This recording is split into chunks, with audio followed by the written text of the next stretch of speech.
ഷാർജയിൽ മരിച്ച കൊല്ലം കേരളപുരം സ്വദേശി വിഭഞ്ചികയുടെ മൃതദേഹം നാട്ടിലെത്തിക്കും.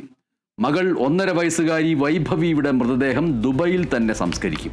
ദുബായിലെ ഇന്ത്യൻ കോൺസുലേറ്റിൽ നടന്ന ചർച്ചയിലാണ് തീരുമാനം. ഇരുവരുടെയും മൃതദേഹം നാട്ടിലെത്തിച്ച് സംസ്കരിക്കണമെന്ന ആവശ്യം ഉന്നയിച്ച വിഭഞ്ചികയുടെ അമ്മ ശൈലജയുടെ സഹോദരിയുടെ ഹർജി ഹൈക്കോടതി പരിഗണിക്കാനിരിക്കെയാണ് ഈ തീരുമാനം വന്നിരിക്കുന്നത്.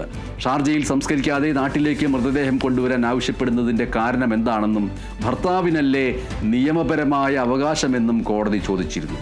ഇരുവരുടെയും മരണം സംശയാസ്പദമായ സാഹചര്യത്തിലാണ് എന്നും കൊലപാതകമാണോ എന്ന് സംശയമുള്ളതിനാൽ അന്വേഷണം വേണമെന്നുമായിരുന്നു വിഭഞ്ചികയുടെ കുടുംബത്തിൻ്റെ ആവശ്യം. ഈ ആവശ്യം പൂർണ്ണമായും അംഗീകരിക്കപ്പെട്ടിട്ടില്ല എന്നുള്ളതാണ് ഇപ്പോൾ വരുന്ന ഈ വാർത്ത വ്യക്തമാക്കുന്നത്.